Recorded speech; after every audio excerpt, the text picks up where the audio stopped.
Okay, so width, two monitors, one monitor. So my skin is natural colour, but it's very pink. And then two monitors. I'll stick with this one. I'll see how it goes. The blue tints in the background, by the way, is because I've got my television on the DVD channel, but no DVD in. It's got a nice blue tint. Yes. So, interviews, getting a job. You've been unemployed for a year.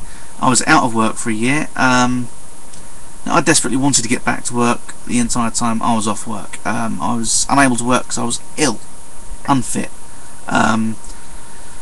Give you an idea, when I finally did manage to get back to work, it was for 1 hour a week, and that wiped me out. But yeah, so going back to work after you've been not doing anything for a long time is difficult. But you've been keeping yourself busy, and you clearly want to go back, so this is all good. Now, as far as getting an interview, I found, now I suppose this is partially a general review rather than just your specific situation, because you've got the interview already, and obviously it's a different field. But when I was looking for my interview, as I believe you probably saw,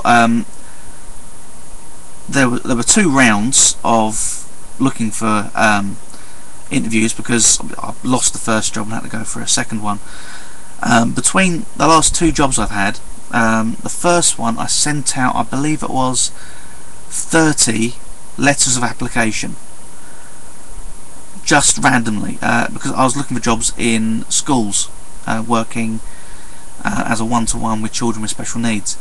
So I sent 30 letters to schools asking for a job, effectively, with a CV and a covering letter telling them why I am good for that job, why they should hire me. That's something everyone always needs to remember. I don't think you're going to have this problem, don't take it the wrong way, but you need to have ego. You need to have an ego. Not arrogant, but you need to be very confident in yourself in the interview situation.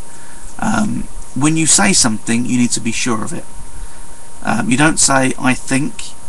You just say what it is. You don't use confident language.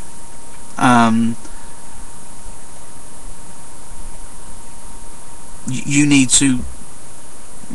It needs to come across that you know what you're talking about. Quite often, remember, there's more than one person in this interview situation. There's not just you, there's them as well. Quite often the other person will be nervous interviewing, because they don't interview very often. I mean, they may interview on a fairly regular basis, but it's not an everyday occurrence. And also, obviously, every interviewee is different, and they are having to make a lot of judgments based on what they get in that interview situation. So confidence is key. You need to make sure they know you are the best person for that job, and that's what I've done in my last couple. I had one job I went for. I was able to give brilliant answers for every question. I managed to convince them I was absolutely the best person they could have for the job, based on personal experience, my personal history, my interests, my approach to life in general, all sorts of things. I pulled out everything, all the stops. Experience was my one thing. I didn't have enough experience in that particular field. My current job, again, I did the exact same thing. It's all about confidence. If you go for a job and you're not confident about the subject matter, if you want to go into broadcasting but you've no idea about any of it, if you're going to interview badly, that's not the job for you anyway. So I suppose what I'm really saying is that most of this advice is redundant, because you should go for a job that you have an interest in, that you know something about, and you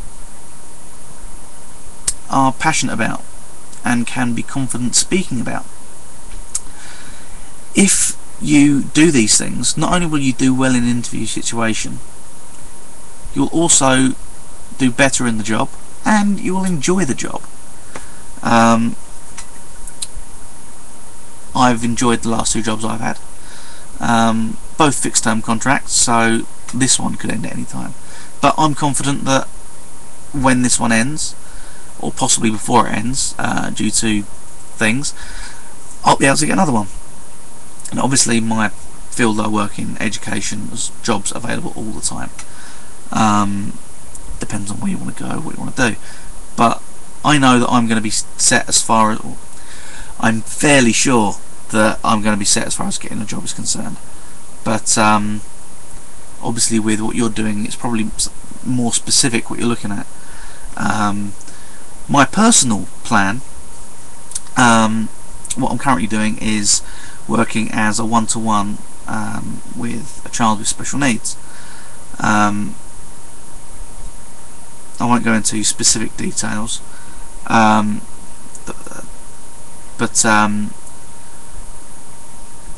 the previous child I worked with was disabled and had educational needs.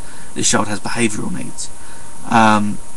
So I'm kind of, for the next 5-6 years, well no, for about the next 5 years, because I've been already doing this for about a year now, I'm effectively going to job hop. These are fixed term jobs. So when the child leaves the school, my contract is up. I'm going to be, over this period of time, getting as much experience as I possibly can, working with a large variety of children in different year groups, mostly of the primary level, so between the ages of 4 and 11. But I want to get experience with lots of different things, so different children with different disabilities, physical or mental, psychological, issues with the brain, neurological, whatever the word is that is neither offensive, politically incorrect or whatever. Although as far as I'm concerned it's intent that matters anyway, but regardless, lots of experience, and then go back for the kind of job where this previous one, where they would have given it to me had I not had a complete lack of experience in the field. Because I'll be honest, the job I'm in at the moment isn't fantastically paid. Admittedly, I don't see it as much of a job because it's fantastic. I enjoy it. I go in. Like I said in my previous video, I don't see myself as being as old as I am. So I'm happy sitting with the kids in my class. They're about 9, 10. I'm quite happy sitting with the lads playing with Lego. I refer to them as the lads. They're my mates. They're not my mates. But it's fun. It's a good job. I enjoy it. And it's rewarding. Obviously with this job you're going for, Crumbine, God, this video's getting long. Hopefully you should enjoy it, get something out of it, and it all just adds to experience, enjoying life. You said that you don't need a massive amount of money to enjoy life. I'm the same. My job isn't massively well paid, but the big thing is, if I can get this experience, move on to a job that is slightly higher paid. It's less that it's higher paid. I'm after a job that is where I have more influence, more not authority, not responsibility, the other one. Anyway, so I'm going to further up the chain, because at the moment there's kind of me, class teacher, head teacher. I'm looking for something that's kind of more not within the school environment. So I would be working with an area, so children from many schools, dealing with issues kind of between school and home, working with children in a separate environment from school, making sure that they are getting what they need, all that sort of thing. I mean, that's my eventual plan. I'm playing the long game.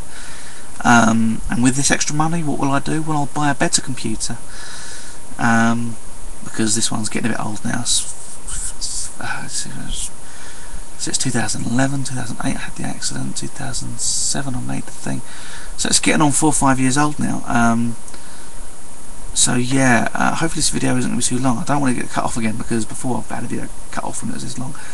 So yes, that's my take on jobs and my job and you getting your job. Again, glad to hear you did well in the interview. Again, I'm going to mention it again because Little Zombies, I want to see a poster. If you've watched all of this, you should watch both of these videos all at the end. The amount of vlog-logs I've watched, but they're good. I don't begrudge you those. I still need to watch the one. I've got a bookmark here in my toolbar thing. God, my arm's huge. Bookmark here for YouTube Vlog-a-log, wherein Chris and Crumbine and Chris rather compare chest hair. I've not watched this one yet because that was back when I had sketchy internet. And yes, this video is long enough. If you've watched this far, thank you. I bid you good night. I'll just stop myself recording. No, I'm not mocking you. Sorry.